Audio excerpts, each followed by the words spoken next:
नमस्कार साथियों, स्वागत है आप सभी मित्रों का YCT के ऑफिशियल प्लेटफॉर्म पर। कैसे हैं आप सभी लोग दोस्तों? आशा करता हूं आप सभी लोग अच्छे होंगे और अपनी तैयारी बढ़िया तरीके से कंटिन्यू कर रहे होंगे। दोस्तों, हम लोग इकोनॉमिक्स के बारे में डिस्कशन कर रहे हैं और इकोनॉमिक्स में हम लोगों ने कल से ही नया चैप्टर स्टार्ट किया था जिसका नाम है मनी बैंकिंग। और मनी बैंकिंग में हमने आपको लास्ट क्लास में 22 क्वेश्चन करा दिए थे।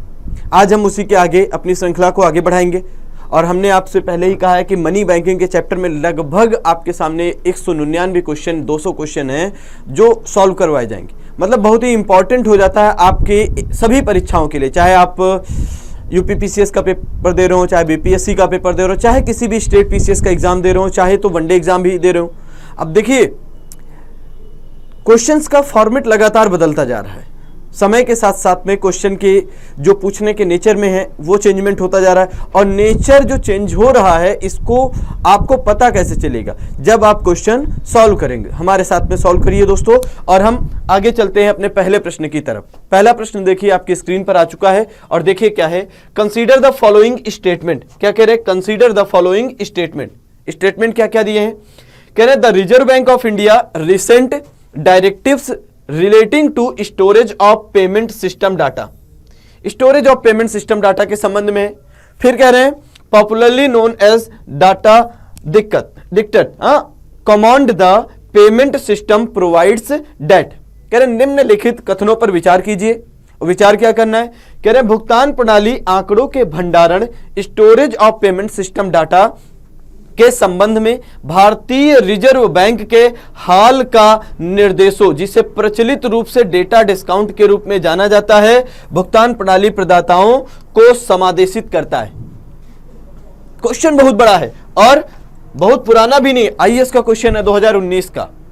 आईएएस का क्वेश्चन है। उस समय 2018 में आरबीआई के द्वारा कुछ डायरेक्टिव्स दिए गए थे, कुछ दिशा निर्देशन दिया गया था। किसके संबंध में दिया गया था? डाटा के स्टोरेज के संबंध में। और डाटा का स्टोरेज किसके संबंध में? वो भी बैंकिंग सिस्टम के संबंध में, जो ट्रांजैक्शन वगैरह होते हैं। चलिए हम पढ़ते हैं इसके ऑप्शंस के बारे में, क्या क्या दे रहा है। पहले देखियो, कूट पढ़ लेते हैं। कह रहे कि they shall ensure that entire data relating to payment system operated by them are stored in a system only in India. कह रहे हैं कि जो पूरा का पूरा डाटा है, पूरा का पूरा डाटा का मतलब कह रहे हैं कि वे यह सुनिश्चित करेंगे कि उनके द्वारा संचालित भुगतान प्रणालियों से संबंधित समग्र आंकड़े एक प्रणाली के अंतर्गत केवल भारत में भंडारित किए जाएंगे। जो भी आपका बैंकिंग के संबंध में डाटा होगा वो केवल और केवल भारत में भंडारित किया जाएगा। आगे देखिए क्या कह रहे हैं। आगे देखिए क्या कह रहे हैं। आगे कह रहे हैं they shall ensure that the system are owned and operated by public sector enterprises. वे यह सुनिश्चित करेंगे कि इन प्रणालियों का स्वामित्व और संचालन सार्वजनिक क्षेत्र के उद्यम ही करें। क्या कह रहे हैं कि जो डाटा के संबंध में आरबीआई के दिशा निर्देश हैं वो कह रहे हैं कि भैया डेटा का जो भंडारण है, जो कलेक्शन है, एक प्रकार से स्टोरेज है, वो कौन करे? उसकी ओनरशिप जो है और रेगुलेशन है वो सार्वजनिक क्षेत्र के उद्यम के द्वारा ही किया जाए। अगला तीसरा क्या कह रहे हैं? They shall submit the consolidated system audit report to the controller and auditor general of India by the end of calendar year. और क्या कह रहे हैं? वे कैलेंडर वर्ष की समाप्ति तक भारत के नियंत्रक एवं महालेखा परीक्षक को समेकित प्रणाली लेखा परीक्षा रिपोर्ट प्रस्तुत करेंगे। और क्या कह रहे हैं? सही कथन है, सही कथन बताना है। चलिए एक बार देखते हैं सही कथन ऑप्शंस क्या क्या दिया है। कह रहे हैं ओनली वन, फिर कह रहे हैं 1 और 2, 1 and 2, ओनली 3, केवल 3, और 1, 2 और 3।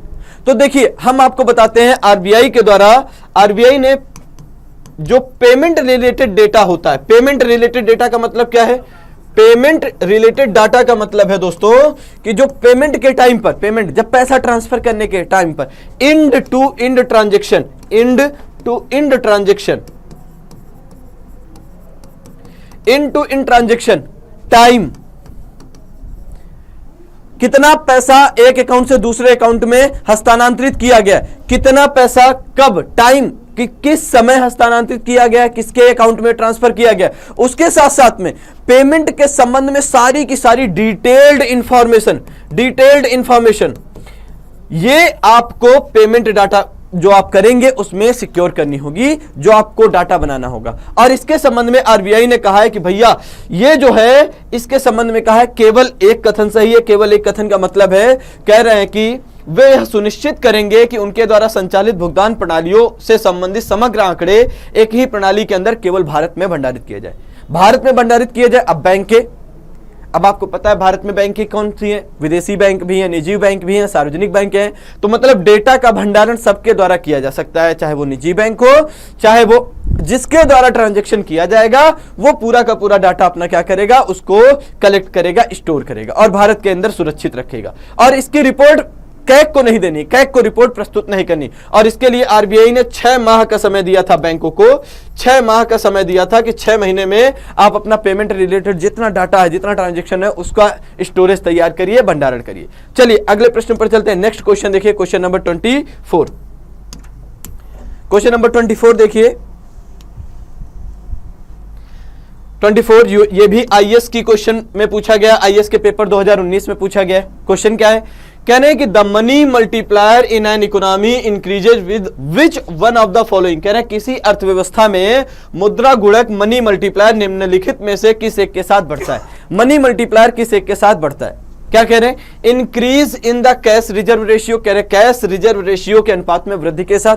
फिर कह रहे हैं increase in the banking habit of the population, जनता की बैंकिंग आदतों में वृद्धि के साथ। Increase in the statutory liquidity ratio, सांविधिक नकदी अनुपात में वृद्धि के साथ। और increase in the population of the country. समझिएगा, कहने का मतलब होता है मनी मल्टीप्लायर, मतलब जैसे एक सिस्टम होता है। बैंक क्या करते हैं, जो बैंक होते हैं, जो शेड्यूल्ड कॉमर्शियल बैंक होते हैं या कॉमर्शियल जो बैंक होते हैं, वाणिज्यिक बैंक जो होते हैं, जो कॉमर्शियल बैंक्स होते हैं, वो करते क्या है, समझिएगा, बिल्कुल आसान सी चीज मैं बता रहा हूं। बैंकों के पास पैसा होता है, मान लीजिए मैं कहूं कि किसी बैंक के पास, कोई बैंक है ए, बैंक का नाम क्या है ए, इसके पास पैसा जो है वो 100 रुपए है और ये पैसा जो है वो एक प्रकार से आप कह सकते हैं एनडीटीएल का हिस्सा है, एनडीटीएल का, net demand and time liabilities में 100 रुपए है ए बैंक के पास। बैंक की इनकम का मेन सोर्स क्या होता है, बैंक की इनकम का मेन सोर्स होता है जो क्रेडिट क्रिएशन करती है, बैंक क्रेडिट क्रिएशन करती है, मतलब ऋण पर जो पैसा उधार देती है, ब्याज दर पर जो पैसा उधार देती है लोगों को, वही इनकम का मेन सोर्स होता है बैंकों की।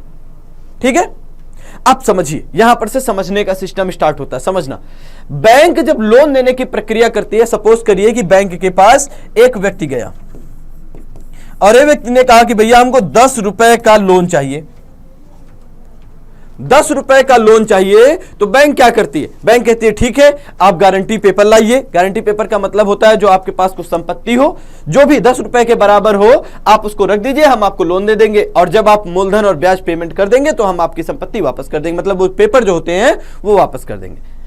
देखिए, बैंक के पास जब ए व्यक्ति गया, ए व्यक्ति ए बैंक के पास गया तो 10 रुपए का लोन का आवेदन किया, तो बैंक ने क्या किया, गिरवी संपत्ति रखी और उसके बिहाफ पर क्या किया, एक अकाउंट ओपन करती है। ए व्यक्ति का एक अकाउंट ओपन हुआ और अकाउंट में 10 रुपए के बराबर राशि ट्रांसफर कर दी। 10 रुपए का लोन अप्लाई किया, 10 रुपए। लेकिन अब ध्यान दीजिएगा, बैंक यह जानती है कि मोस्ट ऑफ द जो पॉपुलेशन होती है वो एक साथ पूरी की पूरी जो लोन की रकम होती है उसको निकालती नहीं है।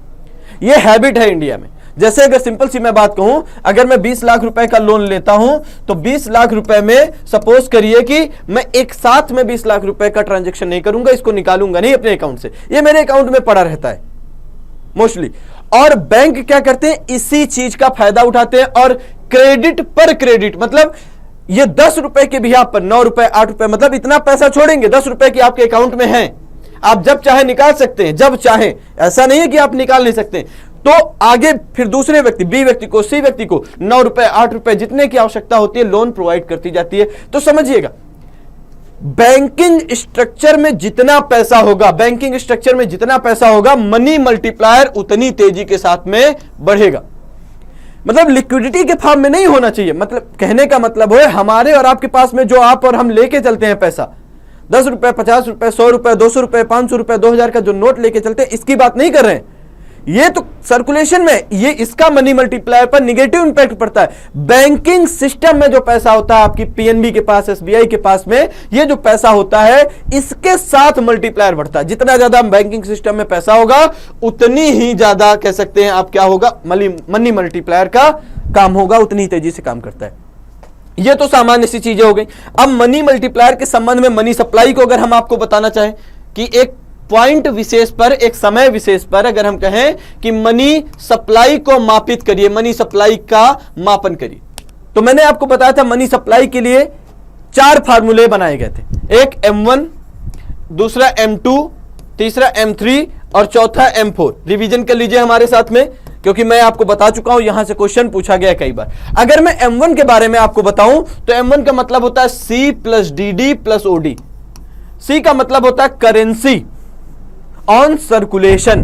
करेंसी ऑन सर्कुलेशन का मतलब क्या होता है, हमारे और आपके पास में जो कैश के फॉर्म में रुपया होता है उसकी बात कह रहे हैं। डी का मतलब डिमांड डिपॉजिट। डिमांड डिपॉजिट का मतलब जो बैंकों में हमारा और आपका सेविंग अकाउंट और करेंट अकाउंट में पैसा होता है, सेविंग अकाउंट और करेंट अकाउंट में जो पैसा होता है उसकी बात कह रहे हैं। और ओडी का मतलब आरबीआई के पास जो अन्य जमाएं होती हैं, अदर डिपॉजिट में शामिल होती हैं। दूसरा अगर M2 के बारे में बातचीत करें तो M2 का मतलब होता है M1 C plus DD plus OD plus डाकघर की जमाएं, डाकघर की मांग जमाएं, आप कह सकते हैं मांग जमाएं। अब मांग जमा का आपको पता है, मांग जमा का मतलब क्या है, सेविंग अकाउंट और करेंट अकाउंट में जो डाकघर में पैसा जमा करते हैं लोग, उसको M2 में कैलकुलेट करते हैं। M3 क्या होता है, M3 होता है M1 प्लस बैंकों के पास जो मियादी जमा होती, मियादी लिखते हैं। मियादी का मतलब होता है जो फिक्स डिपॉजिट वाला पैसा होता है। 1 लाख रुपए जमा करिए, 7 साल के बाद, 8 साल के बाद आपको 1,50,000, 1,60,000 रुपए मिलेगा, वो वाला सिस्टम। ठीक है, तो इसमें M3 में क्या होता है, M1 प्लस आप कह सकते हैं फिक्स डिपॉजिट जो बैंकों के पास जमा होता है। आरबीआई के पास तो होता नहीं फिक्स डिपॉजिट। अगला M4 का मतलब क्या है, M3 प्लस डाकघर की कुल जमा, डाकघर की कुल जमा, और किसको छोड़कर, आप कह सकते हैं कि भैया नेशनल सेविंग सर्टिफिकेट को छोड़कर। ठीक है, और ध्यान दीजिएगा, और थोड़ी सी मैं बात और बताना जा रहा हूं यहीं पर। वाईवी रेड्डी इसी बात को लेकर, मनी मल्टीप्लायर को लेकर, या आप कह सकते हैं मनी सप्लाई को लेकर, वाईवी रेड्डी की अध्यक्षता में एक कमेटी बनी थी जिसने अपनी रिपोर्ट 1997-98 में प्रेजेंट की थी, और इसने इस फार्मूले में एक और चीज जोड़ी जिसका नाम था M0। और M0 क्या होता है, M0 के बारे में अगर हम आपको बताएं तो M0 का मतलब होता है, यहां पर सिंपल सी बात है कि आप कह सकते हैं कि currency on circulation C plus RBI के पास आप कह सकते हैं कि बैंकर की जमाएं, बैंकर की जमाएं, आप कह सकते हैं C प्लस आरबीआई के पास बैंकर की जमाएं या बैंक की जमाएं,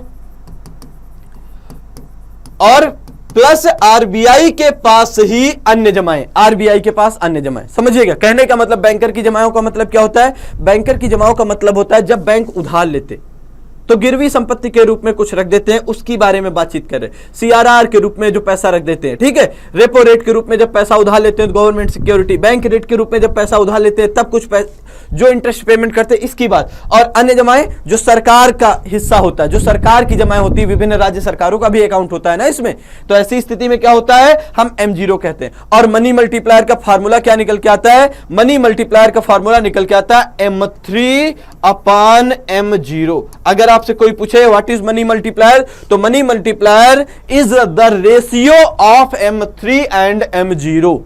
और M3 आपको पता है क्या है, ये वाला, और M3 ये और M0 ये। ठीक है, चलिए आगे क्वेश्चन पर चलते हैं। नेक्स्ट क्वेश्चन आज बड़े हैं, देखिए आपको समझ में आ रहा होगा पहले ही। नेक्स्ट क्वेश्चन चलते हैं, क्वेश्चन नंबर 25 देखिएगा क्या है।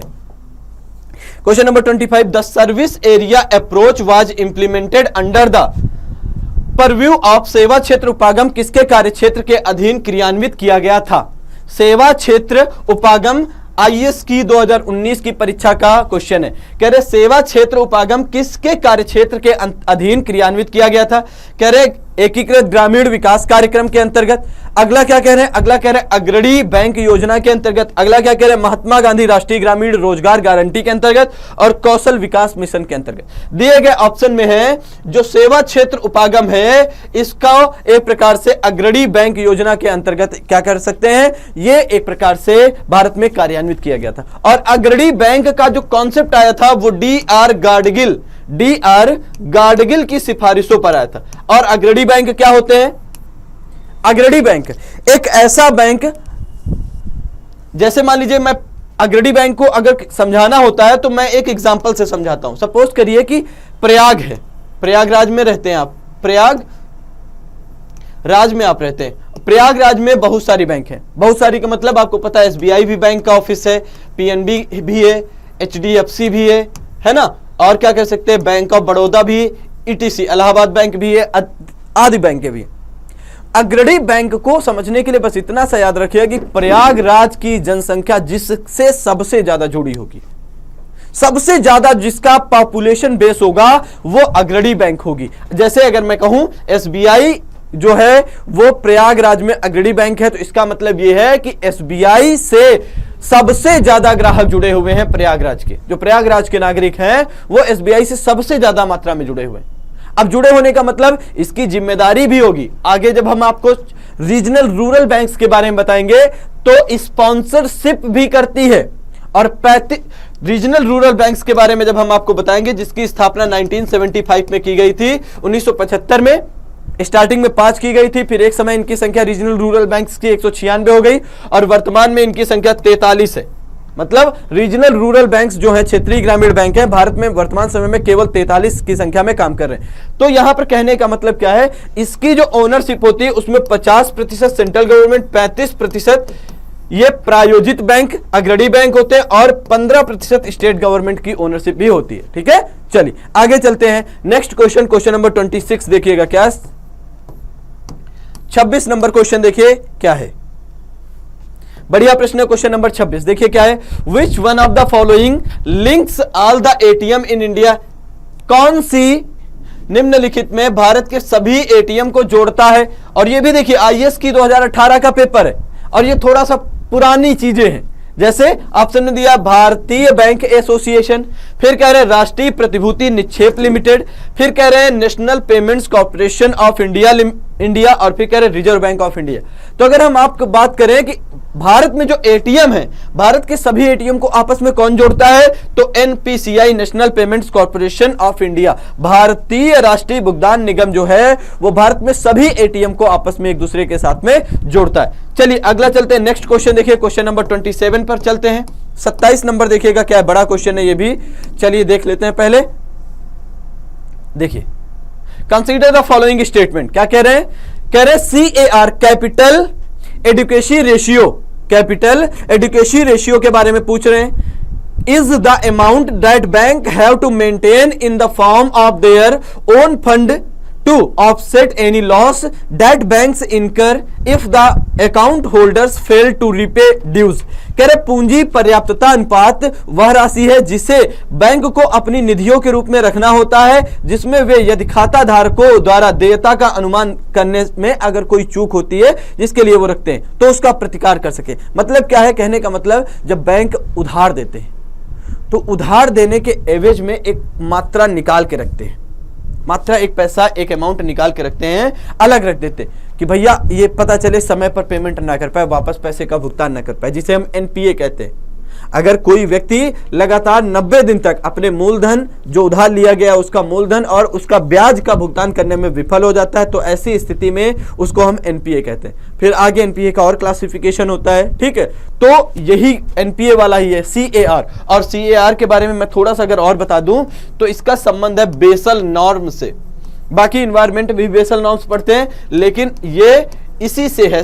कैपिटल एडुकेसी रेशियो बैंकों की स्ट्रेंथिंग बढ़ाने के लिए, स्ट्रेंथनिंग जो मजबूती होती है बैंकों की उसको बढ़ाने के संबंध में भी। अगला देखिए दूसरा क्या कह रहे हैं, दूसरा कह रहे हैं CAR का निर्धारण प्रत्येक बैंक द्वारा अलग अलग किया जाता है और कह रहे हैं निम्नलिखित में से कौन सा सही है, निम्नलिखित में से कौन सा सही है, कह रहे हैं केवल एक सही है, केवल दो सही है, एक और दो दोनों सही है, नाइदर वन नॉर टू। तो ऑप्शंस के अकॉर्डिंग अगर हम बातचीत करें, देखिए क्वेश्चन नंबर 27 है और क्वेश्चन नंबर 27 का जो आंसर है वो है नाइदर 1 नॉर 2। मतलब देखिए कहने का मतलब है CAR कैपिटल एडिक्वेसी जो रेशियो होता है इसका जो निर्धारण होता है वो RBI की दिशा निर्देशों पर होता है। और RBI दिशा निर्देश कहां से प्राप्त करता है? बेसल नॉर्म से।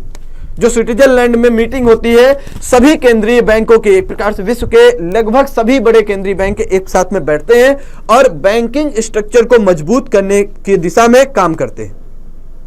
तो वहां से दिशा निर्देश आते हैं और RBI उनको अपने अनुसार ढालता है और फिर बैंकों को रिकमेंड करता है। ठीक है दोस्तों, तो ना तो एक सही है ना तो दो सही, मतलब कोई भी सही नहीं है। ठीक है दोस्तों, चलिए आगे चलते हैं, नेक्स्ट क्वेश्चन पर चलते हैं।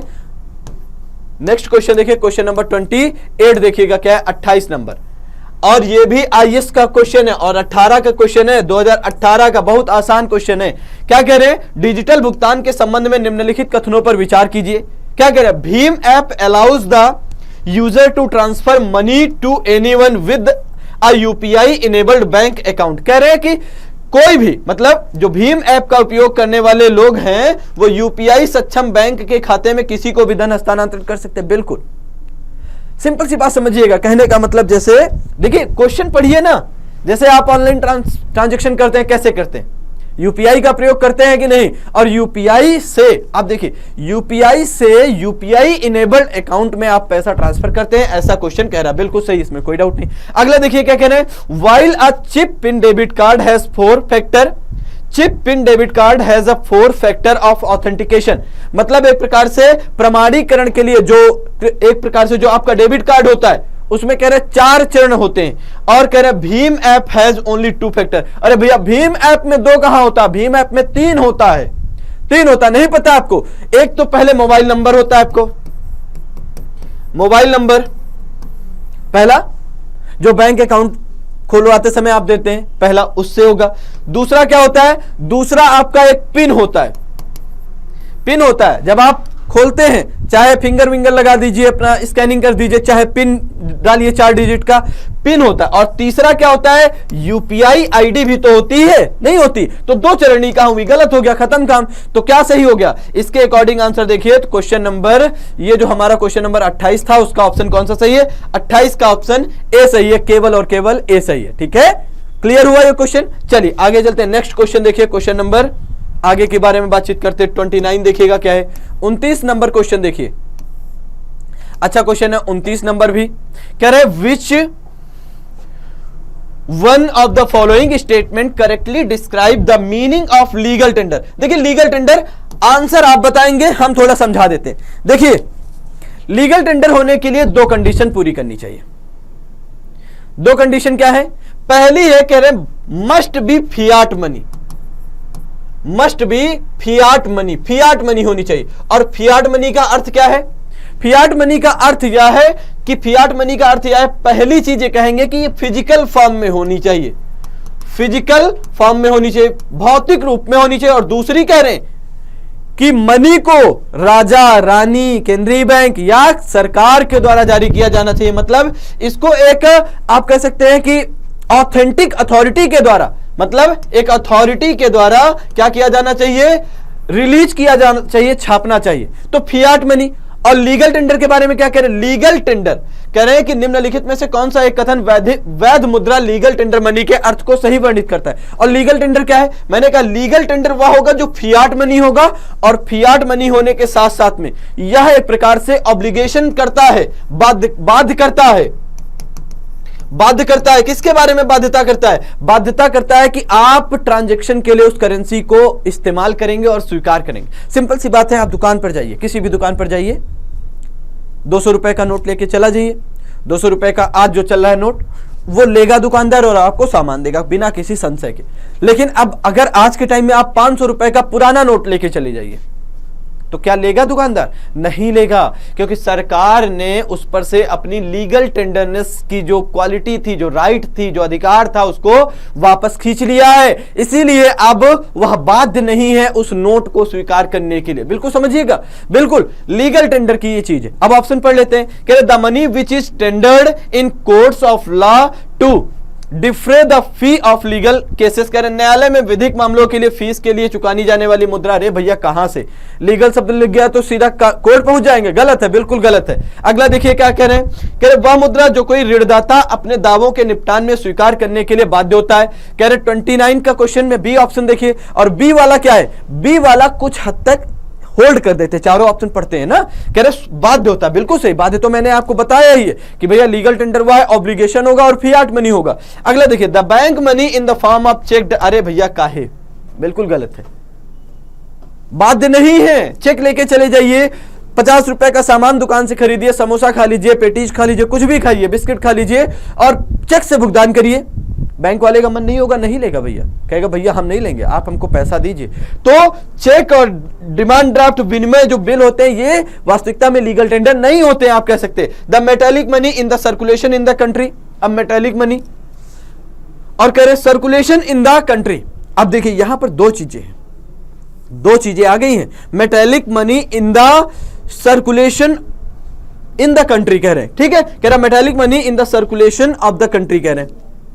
अब यह भी सही लग रहा है भाई, सर्कुलेशन में जो मेटालिक मनी होती है धातु मुद्रा। अब देखिए कहने का मतलब यह होता है कि देखिए धातु की मुद्रा का मतलब समझिएगा, जब हम बातचीत करते हैं कि वह मुद्रा, तो इस मुद्रा में ये क्वाइन भी आ जाते हैं जो भारत में प्रचलन में है ट्रांजैक्शन में, और इसमें नोट भी आ जाती, नोट्स भी आ जाती। तो ऐसी स्थिति में ऑप्शन बी होगा। और इसमें मेटालिक मनी के बारे में जब हम बातचीत करेंगे तो इसमें सोने का भी आ सकता है, चांदी का भी आ सकता है। विभिन्न अवसरों पर सरकार के द्वारा अलग अलग मान के, मौद्रिक मान के पैसे सिक्के जारी किए जाते हैं, ठीक है, वहां पर अगर हम बातचीत करेंगे इसमें, तो लीगल टेंडर को बिल्कुल सही जो दर्शाता है वो है बी। मतलब क्या है, the money which a creditor is under compulsion to accept in the settlement of his claims, ठीक है। चलिए अगला चलते हैं नेक्स्ट क्वेश्चन नंबर 30 देखिएगा क्या है, 30 नंबर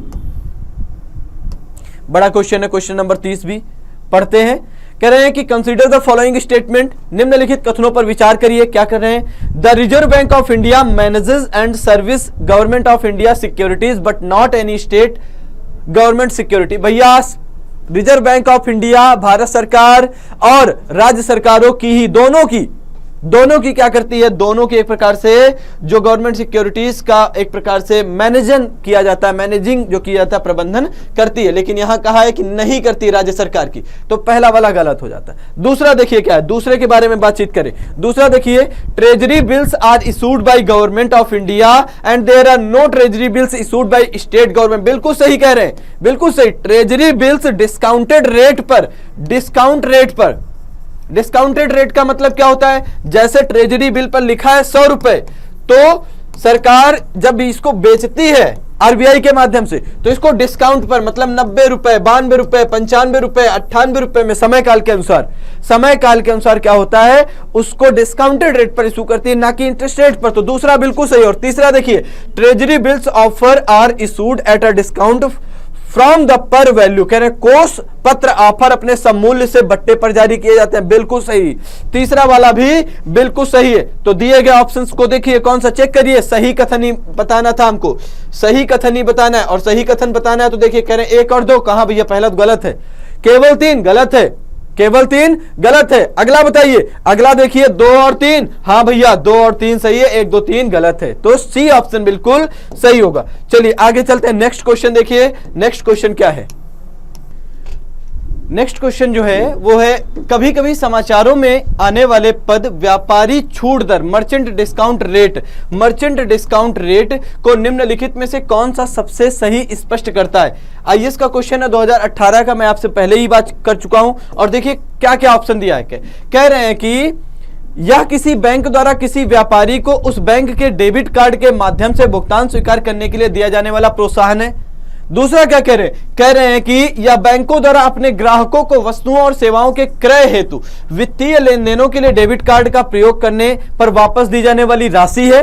तीसरा देखिए क्या है, यह बैंक द्वारा किसी व्यापारी पर अपने ग्राहकों के क्रेडिट डेबिट कार्ड से भुगतान लेने पर लगाया जाने वाला शुल्क है। अगला देखिएगा क्या है, अगला क्वेश्चन देखिएगा, अगला ऑप्शन जो है वो कह रहे हैं कि यह सरकार द्वारा व्यापारियों को अपने ग्राहक से पॉइंट पॉइंट ऑफ सेल मशीनों और डेबिट कार्ड के माध्यम से डिजिटल भुगतान को बढ़ावा देने के लिए दिया जाने वाला प्रोत्साहन है। भैया प्रोत्साहन नहीं है, प्रोत्साहन नहीं है, बल्कि जो लोग क्या करते हैं, डेबिट कार्ड से भुगतान करते हैं, डेबिट कार्ड से भुगतान करते हैं, डेबिट कार्ड से भुगतान करते हैं, उन पर एक प्रकार से जो व्यापारी होते हैं, जैसे सिंपल सी बात है, जैसे मैं किसी दुकान के पास गया सामान लेने के लिए, मैंने ट्रांजैक्शन किया, डेबिट कार्ड का इस्तेमाल किया, तो उस दुकानदार को एक मात्रा में एमडीआर के रूप में पेमेंट करना होता है बैंक को। और क्यों? क्योंकि वो क्या किसका इस्तेमाल कर रहे हैं, डेबिट कार्ड से भुगतान को स्वीकार कर रही है। तो क्वेश्चन नंबर 32 का आंसर क्या होगा? क्वेश्चन नंबर 32 का ऑप्शन होगा सी सही होगा दोस्तों। और उस समय एमडीआर में कुछ चेंजमेंट की बातचीत चल रही थी, इसीलिए कि लगाया जाए या नहीं ना लगाया जाए, मतलब एक ऐसी बातचीत चल रही थी एमडीआर को कम करने के बारे में कि इससे डिजिटल पेमेंट जो होता है, जो ऑनलाइन पेमेंट होता है, जो एक प्रकार से ट्रांजैक्शन होता है, वो प्रभावित होता है। लोग फिर कैश पेमेंट को ज्यादा प्रोत्साहित करते हैं, तो इसीलिए सरकार चर्चा कर रही थी। लेकिन अंततोगत्वा फिर क्या हुआ, वर्तमान समय में अगर हम इसकी दर की बात करें 1 से 3% के बीच में ये एमडीआर जो है वो बड़े ट्रांजैक्शन पर लगाया जाता है, बड़े ट्रांजैक्शन पर लगाया जाता है। ठीक है, डेबिट और क्रेडिट कार्ड के द्वारा जो व्यापारी ट्रांजैक्शन स्वीकार करते हैं उन पर यह लगता है। ठीक है, चलिए अगला नेक्स्ट क्वेश्चन पर करते हैं। क्वेश्चन नंबर देखिए 33, देखिएगा क्या है, 33 नंबर। बहुत अच्छा, बहुत बढ़िया, बहुत ही शानदार। 2018 का पेपर है, मैं आपको पहले ही बता चुका हूं। विच of the following banks stimulates the agriculture and rural development? अरे भैया एक ही नाम आपको, नाबार्ड। बिना सोचे हमने कहा एग्रीकल्चर और रूरल डेवलपमेंट, कृषि और ग्रामीण विकास को प्रोत्साहित करता है नाबार्ड, नाबार्ड ही प्रोत्साहित करता है। ठीक है, नाबार्ड प्रोत्साहित करता है, तो बिना सोचे आपको सी पर जाना है, बाकी आपको कोई आवश्यकता नहीं क्वेश्चन ऑप्शंस देखने की। ठीक है, क्योंकि यह देश में सबसे बड़ा एक प्रकार से कृषि और ग्रामीण विकास को प्रोत्साहित करने वाला संस्थान है। अगला देखिए नेक्स्ट 34 नंबर क्या है, 34 नंबर क्वेश्चन देखिएगा क्या है, कह रहे हैं कि which one of the following is not correctly matched regarding the merger of the public sector bank? Public sector bank के मर्जर के संबंध में निम्नलिखित में से कौन सा सुमेलित नहीं है? 18 का क्वेश्चन है। मर्जर उस समय पीक पर था, हम आपको कुछ बैंक्स के नाम बता देते हैं जिनका मर्जर उस समय किया गया। देखिए पीएनबी जो बैंक थी, पंजाब नेशनल जो बैंक थी, उसमें कई बैंकों का मर्जर किया गया था, जिसमें oriental bank of commerce, oriental bank of commerce, देखिए शॉर्ट में लिखा है, शॉर्ट में लिखा है ओरिएंटल बैंक ऑफ कॉमर्स, और आप कह सकते हैं यूनाइटेड बैंक, यूनाइटेड बैंक का मर्ज किया गया। और आज के टाइम में जो एंकर बैंक है वह है पीएनबी, पहला याद रखिएगा। दूसरे के बारे में अगर हम बातचीत करें, दूसरे बैंक के बारे में बातचीत करें, तो दूसरा बैंक है केनरा बैंक। कौन सा? केनरा बैंक। केनरा बैंक में मर्ज किया गया था सिंडिकेट बैंक को। किसको मर्ज किया गया था? सिंडिकेट बैंक को। केनरा बैंक में सिंडिकेट बैंक को मर्ज किया गया था। तीसरा देखिएगा, तीसरा हम क्या बताने जा रहे हैं, इंडियन बैंक में इलाहाबाद बैंक को मर्ज किया गया था, इलाहाबाद बैंक को मर्ज किया गया था। अगला क्या मर्जर है? अगला क्या मर्जर है? अगला मर्जर है यूनियन बैंक में, जो यूनियन बैंक ऑफ इंडिया है, यूनियन बैंक ऑफ इंडिया जो है, उसमें अगर हम बातचीत करें तो उसमें आप देखेंगे आंध्रा बैंक और कोऑपरेशन बैंक। किसको किसको?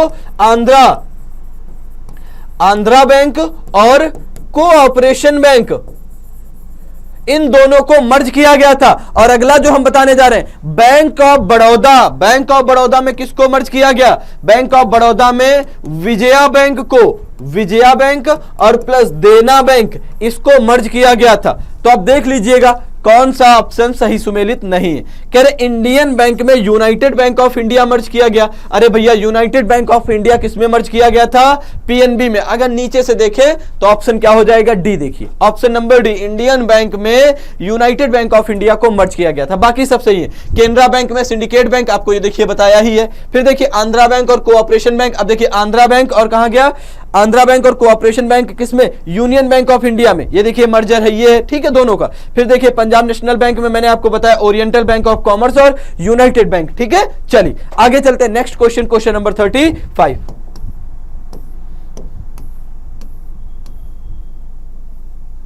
क्वेश्चन थोड़ा सा बड़ा है ये भी। Select the statement which correctly defines the concept of डेब्ट ट्रैप। डेब्ट ट्रैप के बारे में पूछ रहे हैं। ऋण जाल, हिंदी क्या है? ऋण जाल को परिभाषित करने वाले सही कथन को चयन करना है। ऋण जाल मस्तिष्क में रखिएगा, ऋण जाल। अब ऑप्शन पढ़ते हैं। कह रहे हैं कि किसी अर्थव्यवस्था की वह स्थिति जिसमें वह पूर्व में लिए गए कर्ज के भुगतान के लिए ऋण लेती है।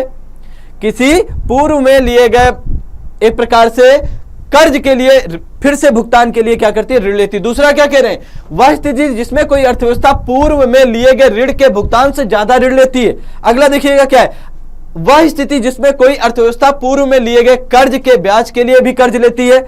और फिर क्या कह रहे हैं? वह स्थिति जिसमें किसी अर्थव्यवस्था के विदेशी मुद्रा भंडार की वृद्धि दर उसके विदेशी कर्ज की वृद्धि दर के पीछे हो जाती है।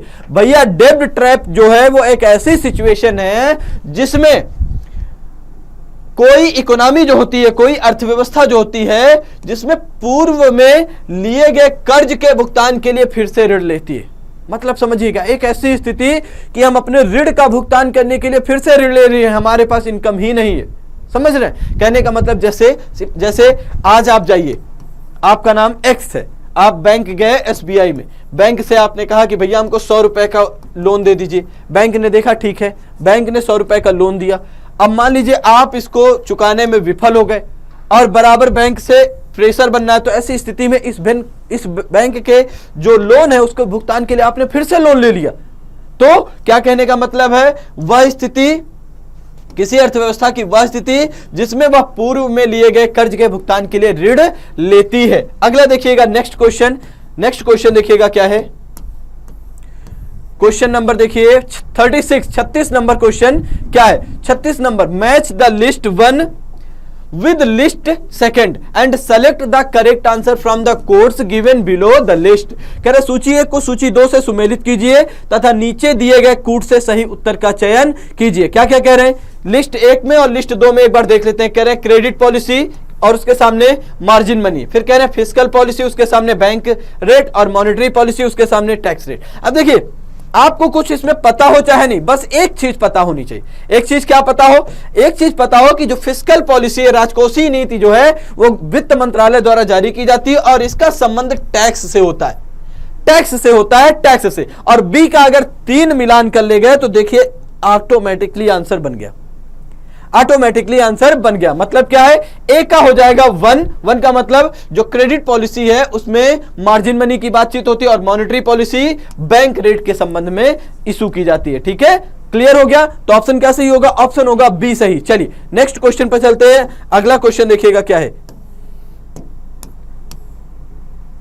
37 नंबर देखिएगा क्या है। क्या कह रहे हैं? विच of the following is not a method of quantitative credit control.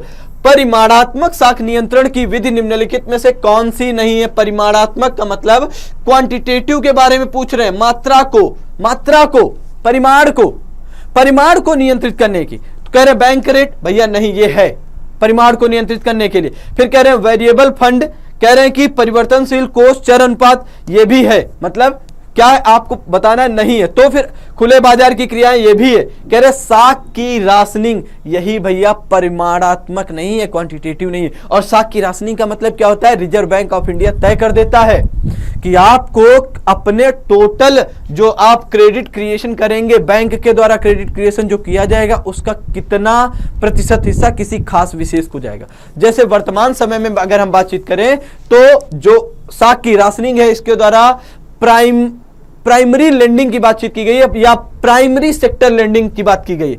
प्राथमिक क्षेत्र के बारे में कुल मान लीजिए कोई बैंक 100 रुपए का ऋण देती है, तो इस ऋण का 40% हिस्सा प्राथमिक क्षेत्रों को दिया जाएगा, जिसमें कृषि, सूक्ष्म एवं लघु उद्योगों का विकास, इस तरीके के रूरल डेवलपमेंट को एक प्रकार से, ठीक है, फंड करने में, मतलब एक प्रकार से एरिया फिक्स कर दिया है आरबीआई ने कि आपको लोन कहां पर देना है और अपने लोन का कितना प्रतिशत। तो वर्तमान समय में 40% हिस्सा तय किया गया है कि 40% हिस्सा आप प्राथमिक क्षेत्रों में देंगे, जो एरिया निम्नलिखित में से मैंने आपको बताया। ठीक है, तो ऑप्शन नंबर 37 का क्या होगा? डी ऑप्शन बिल्कुल सही होगा। अगला देखिए नेक्स्ट क्वेश्चन नंबर 38 देखिएगा क्या है। क्वेश्चन नंबर 38, ये भी बड़ा क्वेश्चन है। क्या कह रहे हैं कि which of the following statement are correct या is correct regarding the monetary policy committee. Monetary policy committee कह रहे हैं कि मौद्रिक नीति समिति के संबंध में निम्नलिखित कथनों में से कौन सा कथन सही है या है। कह रहे हैं कि it decides RBI benchmark interest rates, कह रहे हैं या आरबीआई की मानक बेंचमार्क या ब्याज दरों का निर्धारण करती है। बिल्कुल सही, इसमें कोई डाउट नहीं, पहला वाला बिल्कुल सही।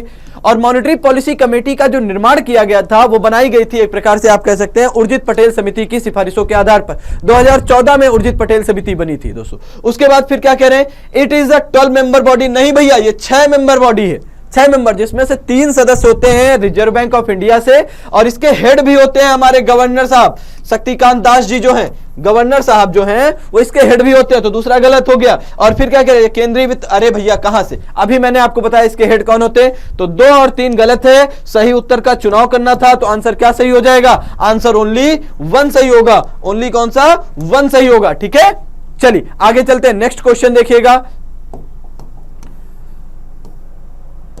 नेक्स्ट क्वेश्चन देखिएगा क्या है, क्वेश्चन नंबर 39 देखिएगा, 39 नंबर क्वेश्चन देखिएगा क्या है, 39 नंबर क्वेश्चन क्या कह रहे हैं, what is the purpose of setting up the small financial bank. Bharat में लघु वित्त बैंकों को स्थापित करने का प्रयोजन है। क्या कह रहे हैं, to supply credit to small business units. बिल्कुल सही, कोई डाउट नहीं। अगला कह रहे हैं लघु और सीमांत कृषकों को ऋण की आपूर्ति करना। बिल्कुल सही। और अगला क्या कह रहे हैं, युवा उद्यमियों को विशेषतः ग्रामीण क्षेत्रों में व्यापार स्थापित करने के लिए प्रोत्साहित करना। नहीं भैया, बिल्कुल नहीं, बिल्कुल नहीं, 3 नंबर नहीं है। और सही कथन का चयन करना है और सही कथन के अनुसार 1 और 2 बिल्कुल सही है, 1 और 2 बिल्कुल सही है। तो ऑप्शन नंबर क्या होगा, ऑप्शन नंबर ए सही हो जाएगा। ठीक है, 39 का ऑप्शन क्या होगा, ए सही होगा। अगला क्वेश्चन चलते हैं, नेक्स्ट क्वेश्चन देखिएगा क्या है, क्वेश्चन नंबर 40 देखिएगा क्या है, रेपो रेट। कह रहे रेपो रेट, सिंपल सी बात मैं आपको समझा देता हूं, देखिए आता है कि नहीं। देखो रेपो रेट जो होता है ये आरबीआई की मौद्रिक नीति का एक उपकरण है। आरबीआई की जो मॉनेटरी पॉलिसी होती है उसका एक इंस्ट्रूमेंट है क्या। जब कॉमर्शियल बैंक जो होती हैं, जो वाणिज्यिक बैंकें होती हैं, जैसे SBI, PNB, bank of Baroda, RBI से जिस दर पर अल्पकाल के लिए उधार लेती हैं उसे हम रेपो रेट कहते हैं। मतलब एक ब्याज की दर उनको भी पे करनी पड़ती। तो अब देखिए क्या निकल के आता है, रेपो रेट विचारणीय होता है किसके संदर्भ में, मौद्रिक नीति के अंतर्गत, राजकोषीय नीति के अंतर्गत, श्रम नीति के अंतर्गत, जनसंख्या नीति के अंतर्गत। ऑप्शन आपको पता चल गया कि नहीं, बताइए, क्लियर बताइए, आपको पता चला कि नहीं। अभी मैंने बताया भैया रेपो रेट आरबीआई का मौद्रिक नीति का उपकरण है, अभी पहले ही बता दिया, ऑप्शन ए, बिना सोचे आपको लगाना चाहिए था। ठीक है, आगे देखिए नेक्स्ट क्वेश्चन पर चलते हैं। नेक्स्ट क्वेश्चन देखिएगा, क्वेश्चन नंबर 41 क्या है, क्या कह रहे हैं, देखिए open market proceedings are included. खुले बाजार की कार्यवाहियां समाहित होती हैं। अब खुले बाजार की कार्यवाहियों का मतलब क्या होता है, खुले बाजार की कार्यवाहियों का मतलब होता है जो आरबीआई होती है, ये सरकार जब एक प्रकार से आरबीआई से कहती है कि भैया आप गवर्नमेंट सिक्योरिटीज को मार्केट में छोड़ दीजिए, सरकार को पैसे की आवश्यकता होती है, उस स्थिति में गवर्नमेंट सिक्योरिटीज आरबीआई मार्केट में छोड़ती है। और ओपन मार्केट ऑपरेशन इसी प्रक्रिया को कहते हैं। इसी प्रक्रिया का मतलब होता है गवर्नमेंट सिक्योरिटी, सरकारी प्रतिभूतियों के क्रय विक्रय, दोनों आएगा इसमें, एक ही चीज नहीं आएगी, क्रय विक्रय। ओपन मार्केट ऑपरेशन की प्रक्रिया गवर्नमेंट सिक्योरिटीज के क्रय विक्रय से संबंधित होती है। इसका मतलब सिंपल सा है, इसका मतलब एक लाइन में है कि आप कह सकते हैं कि इन्फ्लेशन को कंट्रोल करने में भी, मुद्रास्फीति को नियंत्रित करने में भी इसका प्रयोग किया जा सकता है। और यह आरबीआई के मात्रात्मक या परिमाणात्मक, मात्रात्मक या परिमाणात्मक या फिर क्वांटिटेटिव इंस्ट्रूमेंट का एक प्रकार से उपकरण है। और क्या कह रहे हैं कि ऑप्शन देखिए कि खुले बाजार की कार्यवाहियां समाहित होते हैं। कह रहे qualitative methods of credit control, भैया क्वालिटी के बारे में नहीं कहा, गलत। दूसरा देखिए quantitative method of credit control, कह रहे साख नियंत्रण की परिमाणात्मक विधियों में से। और फिर कह रहे कंट्रोलिंग ऑफ फिस्कल पॉलिसी, राजकोषीय नीति से इसका कोई संबंध नहीं। अगला देखिए कंट्रोलिंग ऑफ लेबर पॉलिसी, आपको आंसर पता चल ही गया होगा।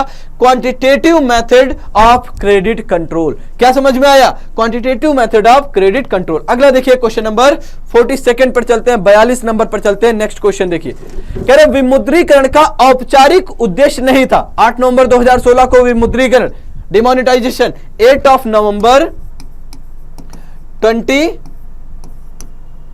18 को, 2018 को, 8 नवंबर 2018 को डिमोनेटाइजेशन अनाउंस किया गया था। क्या किया गया था और क्या किया गया था? इसके अंतर्गत 500 और 1000 रुपए की नोटों को लीगल टेंडर के रूप में मान्यता समाप्त कर दी गई थी और इसका उद्देश्य नहीं था, कह रहे reduce the volume of currency in economy, अर्थव्यवस्था में नकदी की मात्रा को कम करना। दूसरा देखिएगा, समव्यवहार के अंकित तरीकों का उपयोग करना, excess use of digital method, मतलब ऑनलाइन पेमेंट वाला। फिर देखिए कह रहे कर आधार को बढ़ावा देना और फिर कह रहे जीडीपी की विकास दर में वृद्धि करना और कह रहे उद्देश्य नहीं था। उद्देश्य क्या नहीं था? ये वाला। बाकी सब प्रत्यक्ष या अप्रत्यक्ष रूप से संबंधित है। आतंकवाद को कम करना, जाली नोटों की समस्या का समाधान करना, ठीक है, नगदी की मात्रा को कम करना। इससे क्या होगा? बैंकों में लोग पैसा अपना जमा कर देंगे 500 और 1000 रुपए की, लोग फिर किसका इस्तेमाल करेंगे? ऑनलाइन ट्रांजेक्शन का इस्तेमाल करेंगे, जिससे क्या होगा? सरकार का कर आधार भी बड़ा होगा, चौड़ा होगा, ठीक है। और फिर क्या? डिजिटल पेमेंट की बातचीत कर ही रहे हैं, डिजिटल मेथड्स का ट्रांजेक्शन में यूज करने के लिए। तो ये 3 सही है, चौथा वाला गलत है। अगला क्वेश्चन देखिए, क्वेश्चन नंबर 43 देखिएगा क्या है। Which type of credit is available in money market in India? कहने की मुद्रा बाजार, देखिए 2 प्रकार का भारत में फाइनेंशियल मार्केट होता है। फाइनेंशियल मार्केट, वित्तीय बाजार 2 प्रकार का होता है। एक होता है मुद्रा बाजार, आपके सामने लिखा है, दूसरा होता है पूंजी बाजार, कैपिटल मार्केट। और मुद्रा बाजार के बारे में अगर हम बातचीत करें, मनी मार्केट के बारे में बातचीत करें, तो जो मनी मार्केट होता है वो अल्पकालीन ऋण उपलब्ध कराता है, अल्पकालीन ऋण उपलब्ध कराता है। और जो कैपिटल मार्केट होता है वो दीर्घकालीन ऋण उपलब्ध कराता है। तो ऐसी स्थिति से आंसर क्या होगा? ऐसी स्थिति में आप देखेंगे कौन सा ऑप्शन सही होगा? लॉन्ग टर्म लोन गलत, मिडिल पीरियड लोन गलत, शॉर्ट टर्म लोन अल्पकालिक ऋण उपलब्ध कराता है। ठीक है दोस्तों, तो ये क्वेश्चन थे आज के लिए, आज के सेशन के लिए इतने क्वेश्चन थे। आगे के क्वेश्चन हम कल की क्लास में डिस्कस करेंगे। ठीक है, आज की क्लास को यहीं पर रोकते हैं, मिलते हैं कल। बहुत बहुत धन्यवाद साथियों।